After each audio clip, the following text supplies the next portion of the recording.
કે મને જીતી શકે. પ્રધાનજી કોઈ રજા સિવાય અંદર નો આવવું જોઈએ. અંદર નો માણસ બહાર નહીં અને બહાર નો માણસ અંદર નહીં.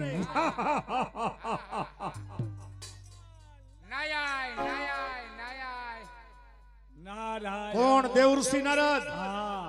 જરાસંઘ પાસે આવવાનું કારણ એ જ કે જરાસંઘ તને આટલું બધું અભિમાન. મને મારી ભુજાનું અભિમાન છે. સ્વર્ગ મૃત્યુ કે પાતાળ ત્રણ લોકમાં કોઈની તાકાત નથી કે જરાસંઘને જીતી શકે. અરે ભૂલે છે જરાસંઘ, તું ભૂલે છે. તને આ પૃથ્વી માથે ત્રણ વાર પસાડે એવો મહાન યોધો છે. અરે કોણ છે બતાવો મને. મથુરાનો રાજા કોણ કે મહાબલી કંસ. કોણ મથુરાનો રાજા મહાબલી કંસ?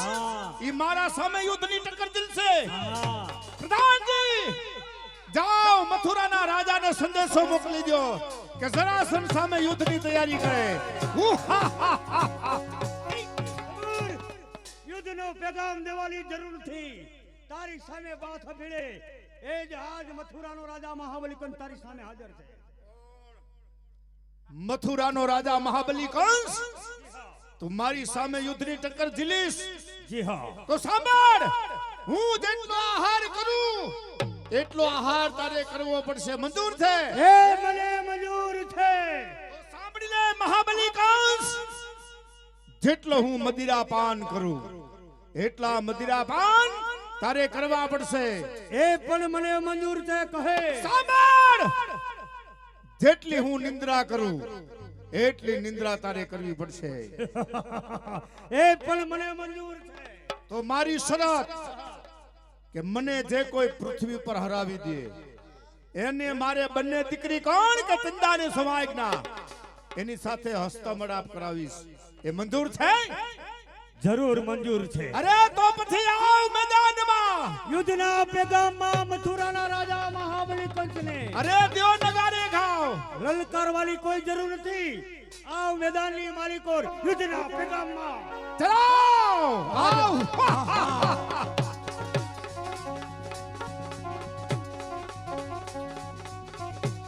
હવે બાઈધા ખૂટિયા, હવે બાઈધા.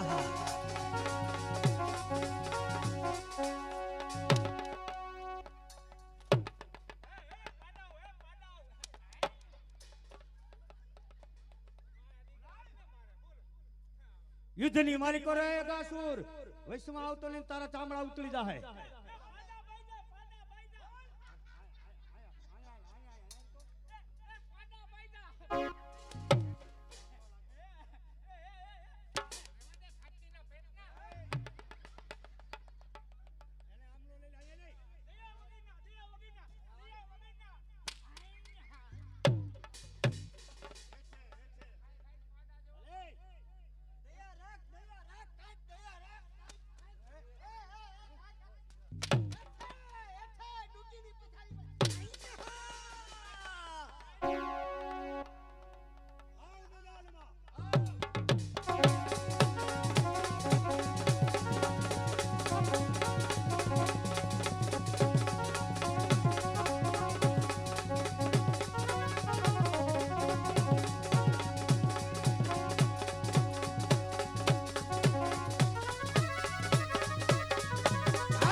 દે ખુટિયા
ધરણ કી જાય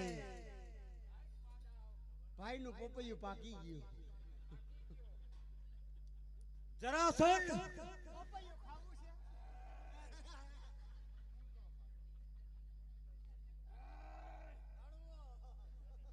જરાસંધ આમાં તારો પરાજય છે મથુરાના રાજા મહાબલી કંસનો વિજય છે બોલાવો તારી બંને દીકરી બરાબર છે મારી શરત પ્રમાણે આ પૃથ્વી પર મને 3 વાર પછાડ્યો છે તો મારી શરત એ જ કે મારી બંને દીકરીઓ કોણ કે તંદા અને સભાયજ્ઞા ઈ મથુરાનો રાજા કોણ કે મહાબલી કંસ એમની સાથે હું હસ્તે મેળાપ કરાવીશ પ્રધાનજી બોલાવો મારી બંને દીકરીઓ આવો તંદા અને સભાયજ્ઞાને આવો સંદાને સૌભાગ્યના બાપુ બોલા